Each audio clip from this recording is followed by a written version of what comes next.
America ने Israel को $7 billion से ज्यादा की कीमत के नए हथियार देने का ऐलान किया है।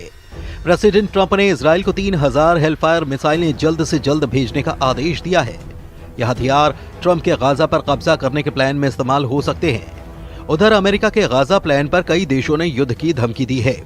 तुर्की के राष्ट्रपति सीरिया के राष्ट्रपति अहमद अल शरा के साथ खाड़ी में नया वॉर प्लान बना चुके हैं। वहीं प्रधानमंत्री नेतन्याहू ने 23 लाख लोगों को गाजा से निकालने का रूट दुनिया को दिखाया है। ट्रंप के फैसले शॉकिंग होते हैं, दुश्मनों से 100 कदम आगे के होते हैं। जब सब कुछ सही लगने लगता है तब सुपर पावर असली रंग में आता है। खाड़ी के शांत पड़े खंडहर और बियाबान को बारूद से पाटने का नया दौर शुरू हो चुका है। इस बार इजराइल के कितने भी दुश्मन सामने हों फर्क नहीं पड़ेगा। राष्ट्रपति ने साफ कर दिया है कि गाजा के पुनर्निर्माण के लिए लोगों को बाहर निकालने की जरूरत है, क्योंकि गाजा विध्वंस की जमीन है। ये किसी भी इंसान के रहने लायक नहीं है।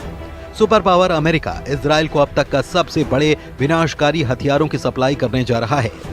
नेतन्याहू को ट्रंप की तरफ से $7.4 बिलियन कीमती विनाशकारी गोला बारूद की खेप मिलनी फाइनल हो चुकी है। इजराइल को अमेरिका $6.75 बिलियन की गोला बारूद से अजेय बनाने जा रहा है, जिसमें 166 छोटे बम, हजारों गाइडेड किट, 3000 हेलफायर मिसाइलें भी शामिल हैं। बताया गया है कि इजराइल को मिसाइलों की डिलीवरी जल्द से जल्द मिलेगी।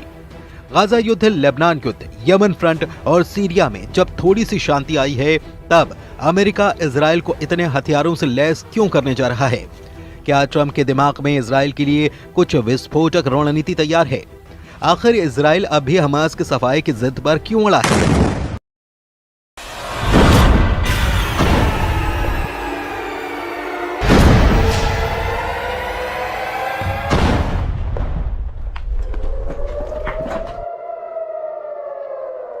नेतन्याहू का मिशन नकबा क्या है? हमास का यह तमाशा फिर से युद्ध भड़काने लगा है। इजराइल के बंधकों की रिहाई को ग्रैंड शो की तरह पेश कर रहे हमास लड़ाकों को इजराइल से जड़ समेत उखाड़ फेंकने का मिशन ऑन कर चुका है। इजराइल की सेना हमास और सभी फिलिस्तीनियों को गाजा से मार भगाने का रोड मैप बना चुकी है। हमास के खात्मे तक इजराइल युद्ध खत्म नहीं करने वाला। जिन्हें शक है वो पीएम नेतन्याहू की नई धमकी को सुन सकते हैं। प्रेसिडेंट ट्रंप और नेतन्याहू ने क्लीन गाजा प्लान पर मुहर लगा दी है। इंतजार इस बात का हो रहा है कि कौन कौन सा देश ट्रंप के ऑपरेशन गाजा पर विरोध में युद्ध शुरू कर सकता है। फिलहाल जिन देशों ने ट्रंप और नेतन्याहू को वार्निंग दी है, उनके नाम भी जान लीजिए। इजराइल को युद्ध में बराबर की टक्कर देने की ताकत रखने वाले तुर्की के राष्ट्रपति एर्दोआन ट्रंप के गाजा प्लान के सबसे बड़े विरोधी बन रहे हैं। एर्दोआन की तरह अमेरिका का दोस्त माना जाने वाला सऊदी अरब भी गाजा को खाली न करने के पक्ष में हुंकार भर चुका है। ट्रंप के गाजा प्लान पर जॉर्डन ने नाराजगी जताते हुए इस प्रस्ताव को सिरे से खारिज कर दिया है। मिस्र के राष्ट्रपति अब्दुल फतेह अल सीसी ने कहा कि ट्रंप की योजना अंतर्राष्ट्रीय कानून का एक गंभीर उल्लंघन है। वेस्ट बैंक की सत्ता पर काबिज फिलिस्तीनी अथॉरिटी के नेता महमूद अब्बास ने भी गाजा के लोगों को विस्थापित करने की किसी भी परियोजना की निंदा की है। अमेरिका से सभी मामलों में अलग स्टैंड लेने वाला ईरान भी ट्रंप के गाजा प्लान के खिलाफ मोर्चा खोल चुका है।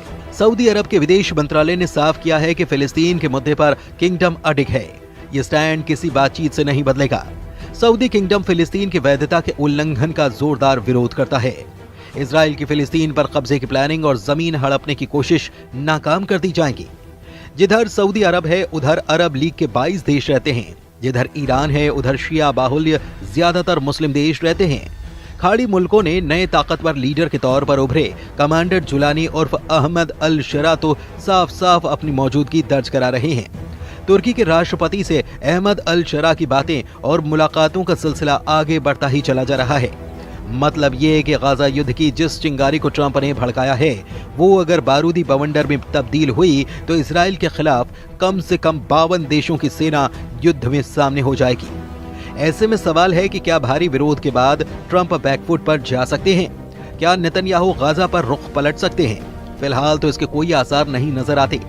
इजराइल ने ट्रंप की घोषणा के बाद गाजा के सफाई का ड्राफ्ट भी बना लिया है। इजराइल डिफेंस फोर्स ने गाजा खाली कराने का पूरा रूट नेतन्याहू को दिखा दिया है। इजराइल के एक अधिकारी के मुताबिक डोनाल्ड ट्रंप के प्रस्ताव के बाद एक एक्शन प्लान भी तैयार करने का आदेश दिया गया है। और इसके तहत गाजा में रहने वाले लोगों को बाहर निकालने और किसी दूसरी जगह पर भेजने के लिए एक प्लान बनाया जा रहा है। इस दौरान गाजा का पुनर्निर्माण किया जाएगा।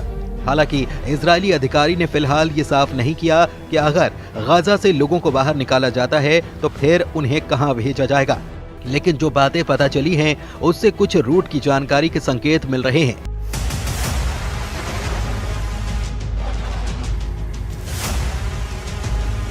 गाजा पट्टी और इजराइल के बीच 5 जमीनी क्रॉसिंग हैं। शुरुआती योजना के मुताबिक इन 5 पॉइंट से गाजा पट्टी के लोगों को बाहर निकाला जाएगा। इसके बाद लोगों को बस से करीब 250 किलोमीटर दूर रेमन एयरपोर्ट या फिर अशदोद बंदरगाह तक ले जाया जाएगा। यहां पहुंचने के बाद फिलिस्तीनी नागरिकों को आगे किसी देश में भेजा जाएगा, लेकिन वो देश कौन सा होगा फिलहाल इसका खुलासा नहीं किया गया है।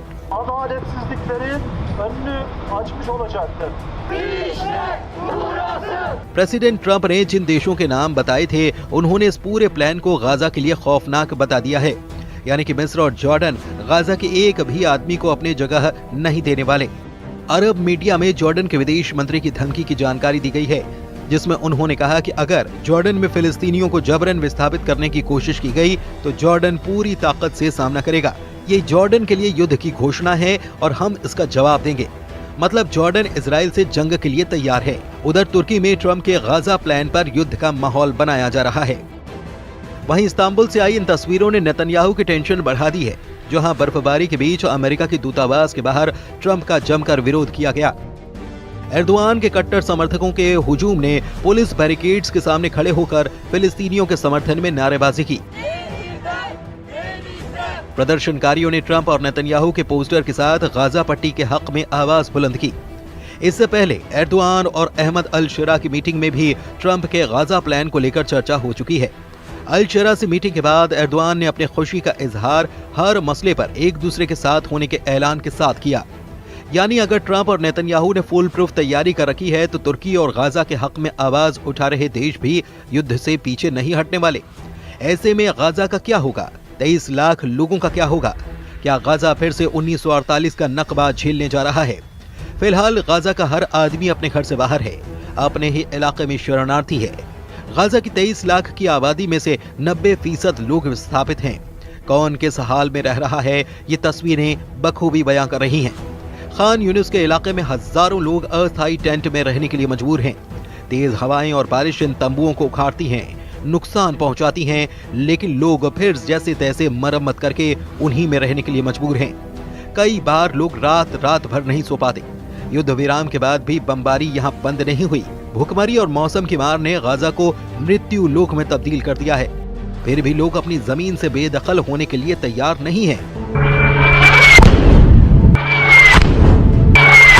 77 बरस पहले जैसी तबाही गाजा ने झेली, सब कुछ वैसा ही फिर से होने का खौफ यहाँ पर पसरा हुआ है। अमेरिका का गाजा में बढ़ता दखल कई खाड़ी मुल्कों की तबाही का सबब भी बन सकता है। इजराइल के लिए हर लिहाज से अब माहौल मन मुताबिक है।